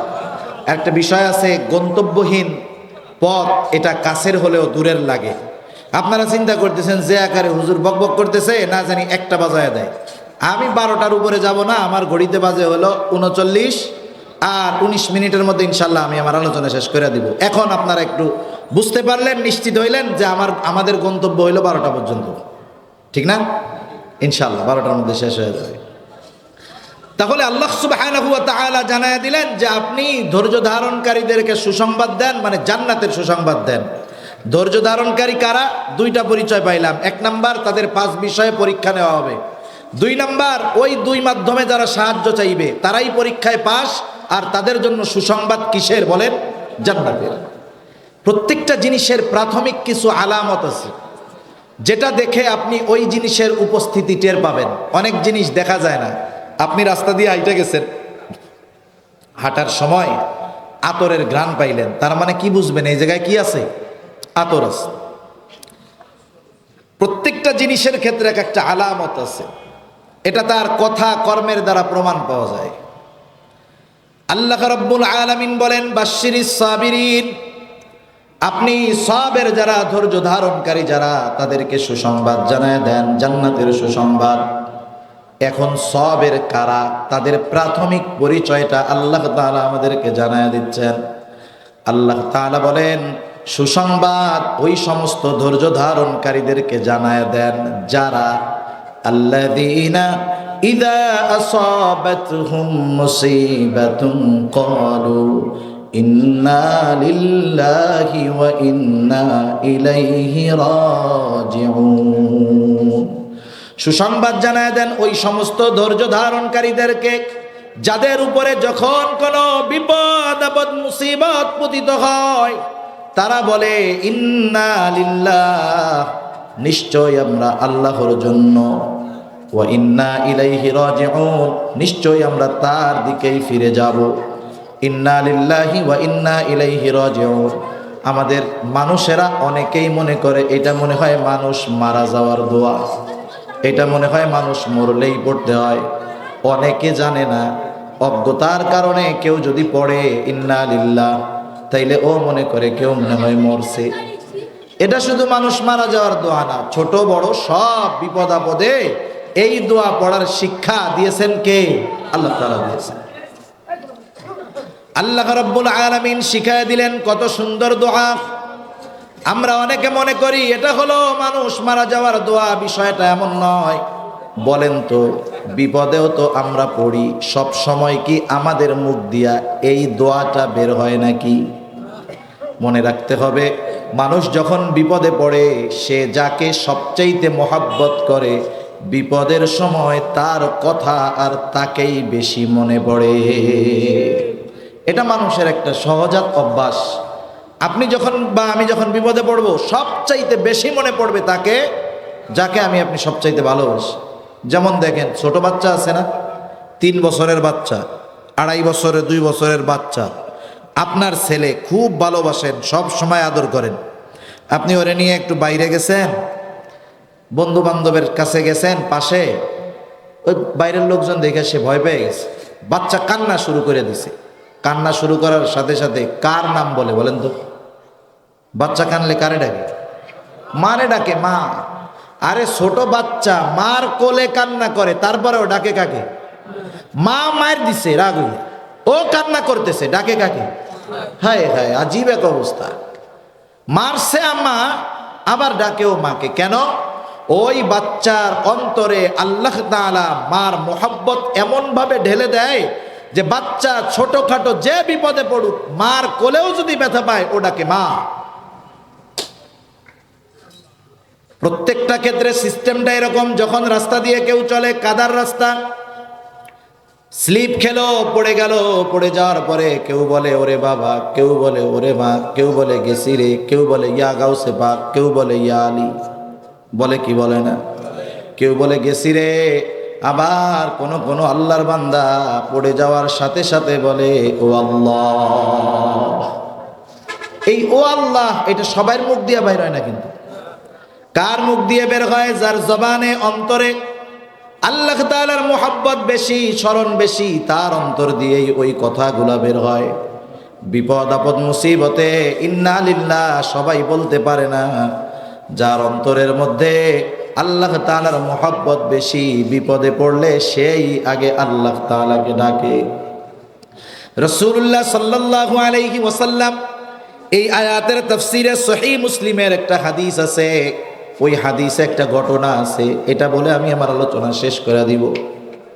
রাসূল আকরাম সাল্লাল্লাহু আলাইহি ওয়াসাল্লামের সহধর্মিনী একজন হলো উম্মে সালামা রাদিয়াল্লাহু তাআলা আনহা। রাসূলুল্লাহ সাল্লাল্লাহু আলাইহি ওয়াসাল্লামের সাথে বিবাহের পূর্বে ওনার স্বামী ছিলেন আবু সালামা। তিনি বলতেছে, উম্মে সালামা রাদিয়াল্লাহু তাআলা আনহা বলতেছে, আমার স্বামী আবু সালামা ছিলেন প্রথম দিকের হিজরত করনেওয়ালাদের মধ্যে একজন। আমিও ছিলাম আমার স্বামীর সাথে। আমাদের সংসার খুব ভালো মতো চলতেছে, দুজনের সংসার ভালো মতো চলতেছে, আত্মীয় স্বজন কেউ নাই। আল্লাহ তাআলা আমাদেরকে একটি কন্যা সন্তান দিয়েছে। কোন কোন তাফসীরের মধ্যে আসছে যে ওনার 2টা সন্তান তখন দুনিয়ায়, আর একটা ওনার গর্ভে। ইতিমধ্যে উহুদের যুদ্ধের দামামা বেজে গেল। আবু সালামার সাথে মদিনায় ওনারা 2 জনের সন্তান, আর কেউ নাই। আবু সালামা প্রতিদিন সকালবেলায় জীবিকা অর্জনে বের হয়, ফেরার সময় নবীজির দরবার দিয়ে ফিরে। নবীজির কাছ থেকে যা কিছু শিখে বাসায় আসার পরে সেটা আবার আমাকে শিখায়া দেয়। এটা সাহাবাদের একটা সুন্নাত। আপনারা অনেক সময় মসজিদে যান, জুমার দিন অনেক গুরুত্বপূর্ণ আলোচনা শোনেন, আর আপনার স্ত্রী আপনার জন্য বাসায় রান্না করে, আপনার মা বাসায় রান্না করে, তারা তো আর এই কথাগুলো শুনে না। যদি জরুরি কোনো কথা হয়, আমাদের উচিত এই কথাগুলো গিয়ে আমাদের পরিবারকে জানানো। এটা সাহাবাদের একটা সুন্নাত। সাহাবারা যা শুনতেন বাসায় গিয়ে ঘরে ওই বিষয়ে আলোচনা করতেন। উম্মে সালামা রাদিয়াল্লাহু তাআলা আনহা বলেন, আবু সালামা প্রতিদিনকার ন্যায় কাজের থেকে ফিরে আসছে। আজকে যখন ঘরের মধ্যে ঢুকছে আবু সালামা চেহারাটা হাস্য উজ্জ্বল দেখা যায়। আমি জিজ্ঞাসা করলাম, ও আবু সালামা, অন্য দিনের তুলনায় তোমাকে আজকে বেশি হাস্য উজ্জ্বল দেখা যায় কেন? কারণটা কি?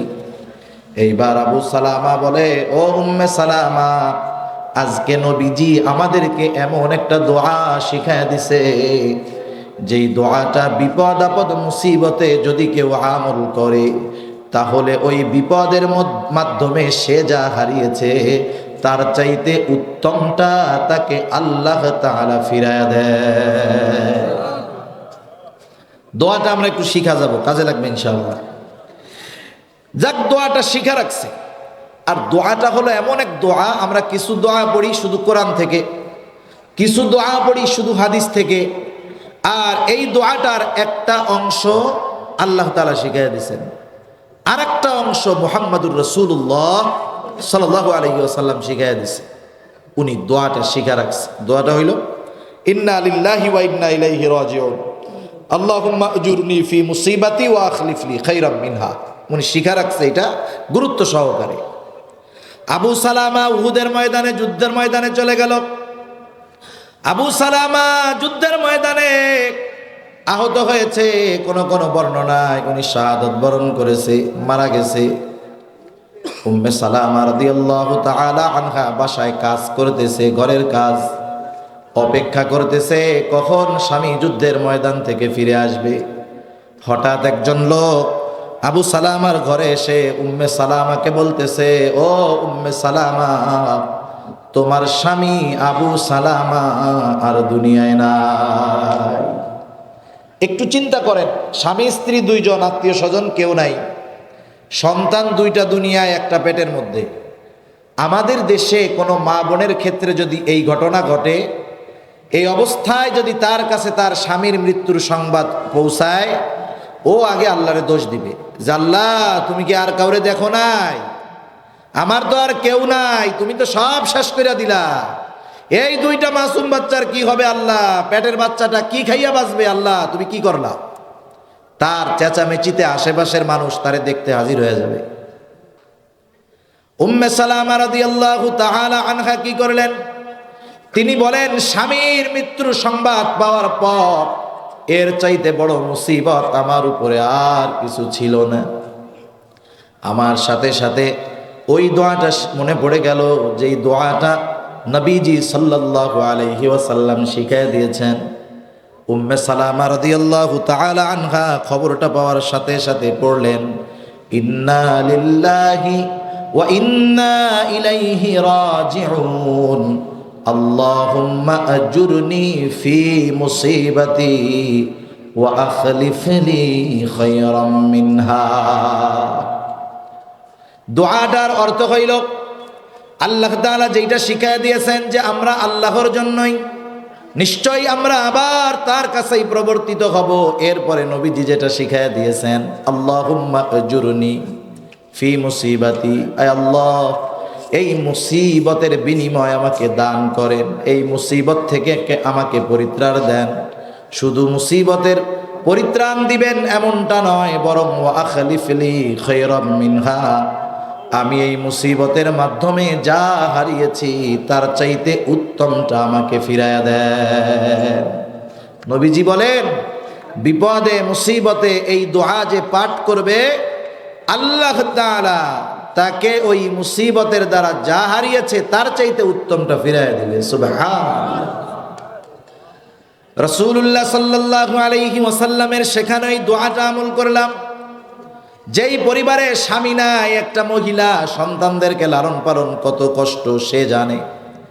দিন যায়, কষ্টের মাত্রা বাড়ে, অভাবের মাত্রা বেড়ে যায়। উম্মে সালামার কষ্টের খবর সাহাবীদের কানে কানে পৌঁছায় গেল। বিভিন্ন সাহাবী ওনার কাছে বিবাহের প্রস্তাব দিয়েছে। উম্মে সালামা রাদিয়াল্লাহু তাআলা আনহা বলেন, সকলেই ভালো মানুষ, তবে স্বামী হিসাবে কাউকে আমার আবু সালামার চাইতে উত্তম মনে হয় নাই। তিনি অপেক্ষায় আছেন, আবু সালামার চাইতে উত্তম কাউকে আল্লাহ তাআলা ওনার জন্য স্বামী বানায়া দিবেন। সহিহ মুসলিমের হাদিসের মধ্যে আসছে, আবার কোন কোন তাফসীরের মধ্যেও আসছে উম্মে সালামা রাদিয়াল্লাহু তাআলা আনহা অপেক্ষমান, অভাব বাড়তেছে। একটা বর্ণনায় আসছে নবীজি সাল্লাল্লাহু আলাইহি ওয়াসাল্লাম একজন সাহাবীর মাধ্যমে ওনাকে প্রস্তাব পাঠিয়েছেন। আর এক বর্ণনায় আসছে তিনি বলেন আমার পানির মশক ছিঁড়ে গেছে, পানির পাত্র চামড়ার ব্যাগ, দুপুর বেলায় আমি সেটাকে মেরামত করতেছি, হঠাৎ দেখলাম রাসূলুল্লাহ সাল্লাল্লাহু আলাইহি ওয়াসাল্লাম আমার বাড়ির দিকে আসতেছে। আমি যখন নিশ্চিত হলাম উনি আমার বাড়িতে আসবে, আমি বসার ব্যবস্থা করলাম। উনি আমার সব খবরাখবর নিলেন, এরপরে আমাকে নিজের থেকে বিবাহের প্রস্তাব দিলেন। সুবহানাল্লাহ। একটা মেয়ে যতই ভালো পাত্রের থেকে প্রস্তাব পাক না কেন, লজ্জাশীলতা হলো নারীর ভূষণ। সে যদি সাথে সাথে বলে হ্যাঁ ছেলেটা খুব ভালো, বিয়া না বসলে চলে যাইতে পারে, তাড়াতাড়ি বিয়ে দিয়ে দাও। মানুষজন যদি শোনে এই কথা যে একটা ছেলে ওরে প্রস্তাব দেওয়ার সাথে সাথে ও বলতেছে তাড়াতাড়ি আমার বিবাহ দিয়ে দাও, তাহলে কি বলবে? বলে নির্লজ্জ মেয়ে, লজ্জা টজ্জা নাই। উম্মে সালামা রাদিয়াল্লাহু তাআলা আনহা দেখেন কত বিদুষী একজন নারী। নবীজি প্রস্তাব দিয়েছে, লজ্জায় হ্যাঁ বলেন না। আবার প্রস্তাব তো সাধারণ কোনো মানুষ দেয় নাই, না বলার উপায় নাই। তিনি কি করলেন? তিনি বললেন ইয়া রাসূলুল্লাহ, ইয়া রাসূলুল্লাহ, আমার অতিরিক্ত জেদ হতে পারে, আমার এই জিদ আপনার কষ্টের কারণ হয়ে যাবে। এরপরে আমার বয়স তো কম হয় নাই। এরপরে তিনি বললেন আমার তো সন্তান আছে, আমার বিবাহ হলে সন্তানদের অবস্থা কি হবে? নবীজি এবার বলতেছে ও উম্মে সালামা, চিন্তা করো না, তোমার ওই জিদকে আল্লাহ তাআলা ঠিক করে দিবে, স্বাভাবিক করে দিবে। বয়সের ব্যাপার, আমারও তো বয়স কম হয় নাই। আর সন্তানের ব্যাপারে কেন চিন্তা করো? তোমার সন্তান তো আমারও সন্তান। আর মুসলিমের হাদিসের মধ্যে আসছে নবীজি একজনকে দিয়ে প্রস্তাব পাঠিয়েছেন। উম্মে সালামা বলছেন আমার তো সন্তান আছে, আমার অতিরিক্ত জেদ। নবীজির কাছে যখন খবর দেওয়া হলো, নবীজি বললেন আমি আল্লাহর কাছে দোয়া করব তার জিদ স্বাভাবিক হয়ে যাবে, কন্যাদের সন্তানদের সুব্যবস্থা আল্লাহ তাআলা করে দিবে। যাই হোক, যখন জবাব তিনি পেয়ে গেলেন, নবীজির সাথে উম্মে সালামা রাদিয়াল্লাহু তাআলা আনহার বিবাহ হয়ে গেল। উম্মে সালামা রাদিয়াল্লাহু তাআলা আনহা বলেন আমার স্বামী আবু সালামার মৃত্যু ছিল আমার জন্য সবচাইতে বড় মুসিবত। নবীজির ওই দোয়াটা শিখায় দিয়েছেন, আমি আমল করেছি। আমার অন্তরের মধ্যে দৃঢ় বিশ্বাস ছিল আল্লাহ তাআলা আমাকে আবু সালামার চাইতে উত্তম কাউকে দিবেন, এটা আমার বিশ্বাস ছিল। তবে স্বামী হিসাবে মুহাম্মাদুর রাসূলুল্লাহ সাল্লাল্লাহু আলাইহি ওয়াসাল্লামকে পাবো এটা আমি কল্পনাও করি নাই। আল্লাহ তাআলা আমার দোয়াটা এমনভাবে কবুল করেছে, আমি স্বামী আবু সালামাকে হারিয়েছি, আর আল্লাহ তাআলা আমাকে এমন স্বামী প্রদান করেছে যার মতো মানুষ আসমানের নিচে জমিনের উপরে আর একটাও নাই। সেজন্য বিপদ আপদ মুসিবতে পড়লে আল্লাহ তাআলা শিখায় দিয়েছেন ইন্না লিল্লাহি ওয়া ইন্না ইলাইহি রাজিউন। সাথে সাথে নবীজি আর একটু বেশি শিখায় দিয়েছেন আল্লাহুম্মা আজুরনি ফি মুসিবাতি ওয়া আখলিফ লি খায়রাম মিনহা। এই দোয়াটা আমরা শিখে নিব ইনশাআল্লাহ। পারা যাবে না?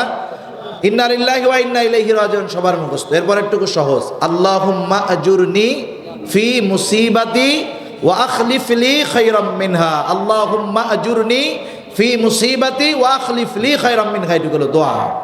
এখন যারা এই আমলগুলা করে তাদের জন্য সুসংবাদ।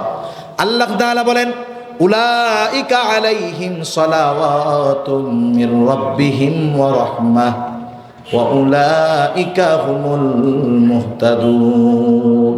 যারা সওয়াবের বান্দা তাদের জন্য আল্লাহ তাআলা বলেন উলাইকা আলাইহিম সালাওয়াতুম মির রাব্বিহিম ওয়া রাহমাহ, তাদের উপরে তাদের রবের পক্ষ থেকে বিশেষ অনুগ্রহ আর দয়া। মির রাব্বিহিম ওয়া রাহমাহ, শুধু তাই না, আমরা প্রতিদিন নামাজের প্রতি রাকাতে বলি ইহদিনাস সিরাতাল মুস্তাকিম। প্রতি রাকাতে ইমামের পেছনে পড়লে ইমাম বলে, ইমামের বলাই মুসল্লির বলা। আমরা কি বলি? আমাদেরকে সিরাতে মুস্তাকিমের উপরে অটল রাখেন, তথা আমাদেরকে হেদায়েতের উপরে অবিচল রাখেন। আল্লাহ তাআলা বলে সবর বান্দা হয়ে যাও, সবের বান্দা হয়ে যাও, তাহলে আল্লাহ তাআলার বিশেষ অনুগ্রহ আর রহমত তোমার উপরে থাকবে, যার কারণে উলাইকা হুমুল মুহতাদুন, তারা হলো সৎপথ প্রাপ্ত। সুবহানাল্লাহ। আল্লাহ সুবহানাহু ওয়া তাআলা আমাদের সবাইকে সওয়াবের বান্দা হওয়ার তৌফিক দান করুক। সকলে বলি আমিন। ওয়া আখিরু দাওয়ানা আলহামদুলিল্লাহি রাব্বিল আলামিন। আসসালামু আলাইকুম ওয়া রাহমাতুল্লাহি ওয়া বারাকাতুহু। বিসমিল্লাহ। আলহামদুলিল্লাহ। দোয়া করে দেব।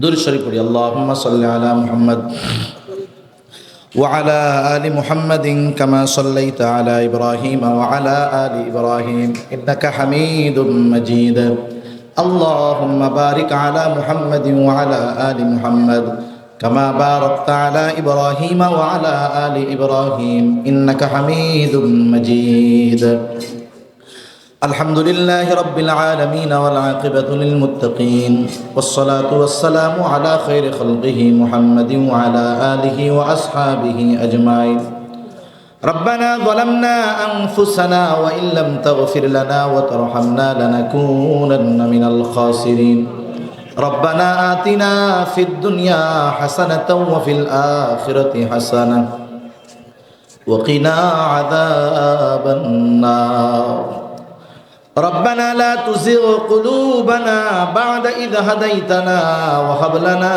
من لدنك رحمة إنك أنت الوهاب ওগোদয়াময় আল্লাহ, গভীর রাত পর্যন্ত দ্বীনি আলোচনা করার পর গুনাহ মাখা হাত আপনার দরবারের দিকে তুলে ধরেছি। আয় আল্লাহ, রাত্র যত গভীর হয় দুনিয়ার মানুষের দরজাগুলা বন্ধ হয়ে যায়, আর রাত্র যত গভীর হয় আপনার রহমতের দুয়ার তত উন্মোচিত হয়। আয় আল্লাহ, আমরা গুনাহগার, আপনি তো গফফার, আপনি আপনার রহিম রহমান গফুর গফফার নামের উসিলায় আমাদের প্রত্যেকের বিগত জীবনের সকল কবিরা সগীরা গুনাহগুলা মাফ করে দেন। ইয়া রাব্বাল আলামিন, আমাদের আত্মীয় স্বজন যে যেখানে আছে সবাইকে আপনি মাফ করে দেন।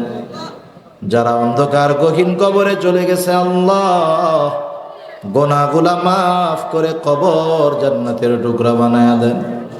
আয় আল্লাহ, যারা অসুস্থ আছে সুস্থতা দান করেন আল্লাহ। খাস করে এই মাহফিল আপনি কবুল আর মঞ্জুর করে নেন। আয় আল্লাহ, অপ্রয়োজনীয় কথাগুলা জেহেন থেকে মুছে দেন, প্রয়োজনীয় কথা অনুযায়ী আমাদের আমল করবার তৌফিক আপনি দিয়ে দেন। খাস করে যেই মাদ্রাসার উদ্যোগে মাহফিল মাদ্রাসাখানা কবুল আর মঞ্জুর করে নেন।